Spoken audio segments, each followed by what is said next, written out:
Well, welcome back to the Pulse. It appears that the tariff war could be ramping up again, this time with China. On Friday, President Trump said there seems to be no reason to meet with Chinese President Xi Jinping. Well, in a long-winded post on Truth Social, the president, he blasted China for what he calls, quote, trade hostility after China restricted exports of rare earths. Trump goes on to threaten tariffs, saying, quote, one of the policies that we are calculating at this moment is a massive increase of tariffs on Chinese products coming into the United States of America, end quote.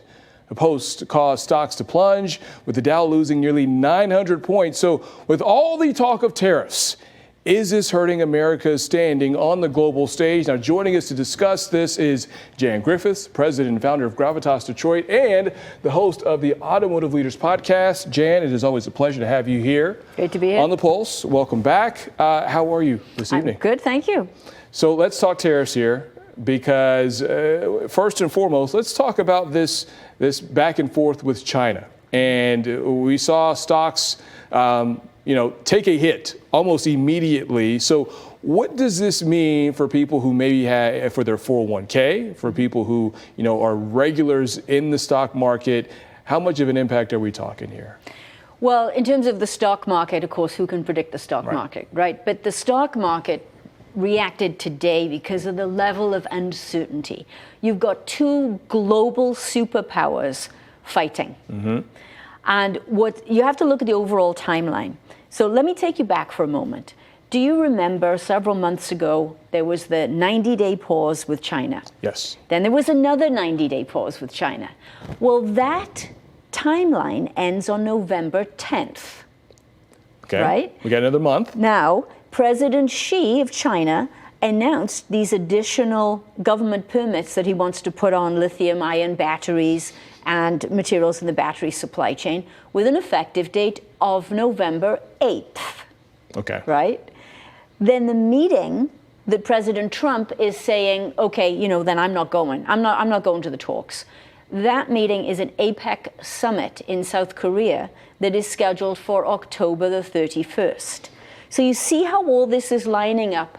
It's posturing, but unfortunately it's two global superpowers posturing in public.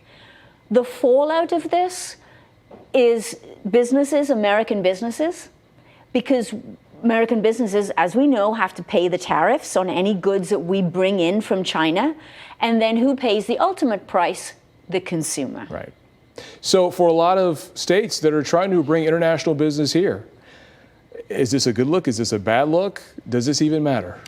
It's a bad look.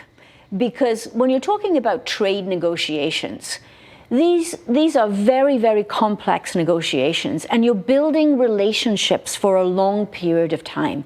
This should not be a tit-for-tat type of discussion. Well, if you do this, then I do that. Well, if you do this, then I'm not coming to the meeting. We can't be playing these games with something of massive significance as global trade. This will calm down eventually, but it's going to take time. In the meantime, businesses are frozen, afraid to make decisions. Other countries are reconfiguring their supply chains. We know that China is no longer buying soybeans from farmers in the U.S. Done. They're done. Right. They've already figured out how to get them from other places. And so this is what's happening on the global stage. So we really need to get this resolved quickly.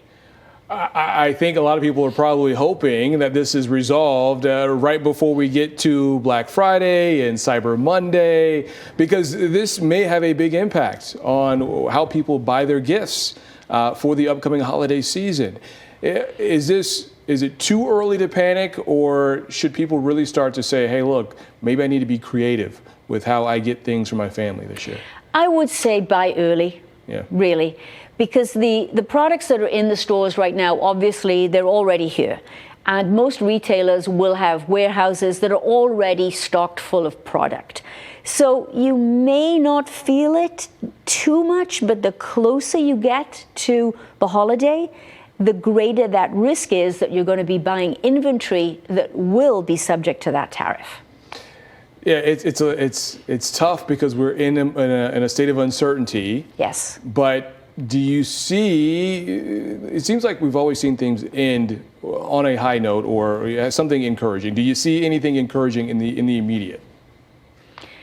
In the immediate. Maybe next week, 2 weeks from now, a month from now. I would like to say that the superpowers are talking. Mm-hmm. And I believe, honestly, that this idea of not going to the meeting in South Korea is a threat. It's just posturing. Okay. As long as the parties keep talking, there's a chance that we can make progress. Got to show that words matter. Jan Griffiths, host of the Automotive Leaders Podcast. It's great to have you here. Thanks so much. Enjoy your weekend as well. Thank you, you too. No problem.